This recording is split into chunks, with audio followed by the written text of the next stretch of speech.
Cuando nos levantamos de la mesa para caminar por el parque, vi que María se acercaba a nosotros, lo que confirmaba mi hipótesis.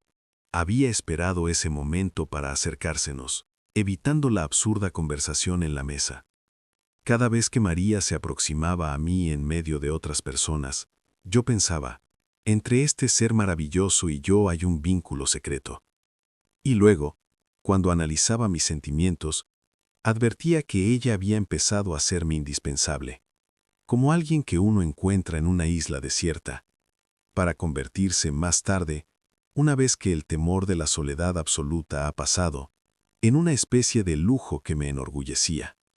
Y era en esta segunda fase de mi amor en que habían empezado a surgir 1000 dificultades. Del mismo modo que cuando alguien se está muriendo de hambre, acepta cualquier cosa, incondicionalmente, para luego, una vez que lo más urgente ha sido satisfecho, empezar a quejarse crecientemente de sus defectos e inconvenientes. He visto en los últimos años emigrados que llegaban con la humildad de quien ha escapado a los campos de concentración, aceptar cualquier cosa para vivir y alegremente desempeñar los trabajos más humillantes. Pero es bastante extraño que a un hombre no le baste con haber escapado a la tortura y a la muerte para vivir contento. En cuanto empieza a adquirir nueva seguridad, el orgullo, la vanidad y la soberbia, que al parecer habían sido aniquilados para siempre, comienzan a reaparecer, como animales que hubieran huido asustados, y en cierto modo, a reaparecer con mayor petulancia, como avergonzados de haber caído hasta ese punto. No es difícil que en tales circunstancias se asista a actos de ingratitud y de desconocimiento.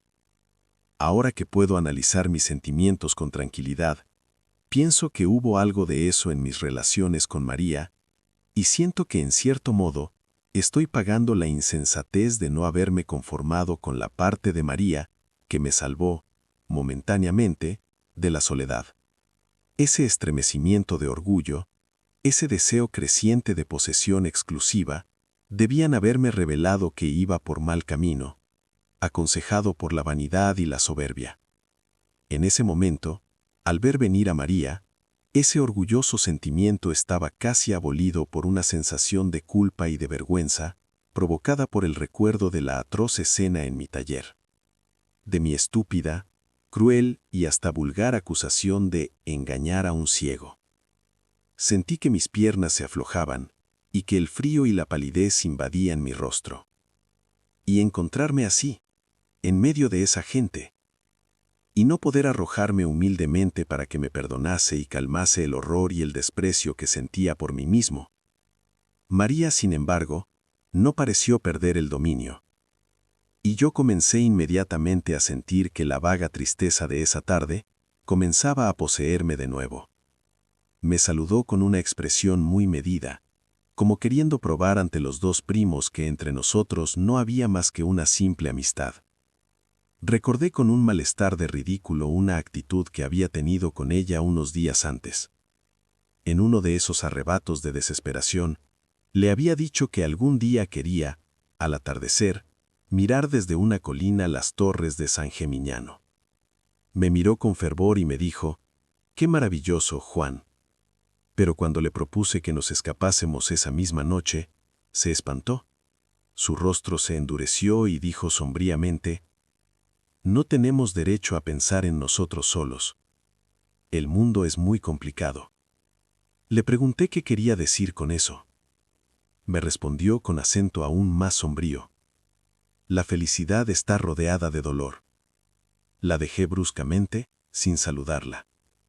Más que nunca, sentí que jamás llegaría a unirme con ella en forma total y que debía resignarme a tener frágiles momentos de comunión, tan melancólicamente inacibles como el recuerdo de ciertos sueños o como la felicidad de algunos pasajes musicales. Y ahora llegaba y controlaba cada movimiento, calculaba cada palabra, cada gesto de su cara. Hasta era capaz de sonreír a esa otra mujer. Me preguntó si había traído las manchas. «¿Qué manchas?», exclamé con rabia, sabiendo que malograba alguna complicada maniobra, aunque fuera a nuestro favor. «Las manchas que prometió mostrarme». insistió con tranquilidad absoluta. Las manchas del puerto. La miré con odio, pero ella mantuvo serenamente mi mirada, y por un décimo de segundo sus ojos se hicieron blandos y parecieron decirme: «Compadéceme de todo eso. Querida, querida María». ¿Cómo sufrí por ese instante de ruego y de humillación? La miré con ternura y le respondí: «Claro que las traje. Las tengo en el dormitorio.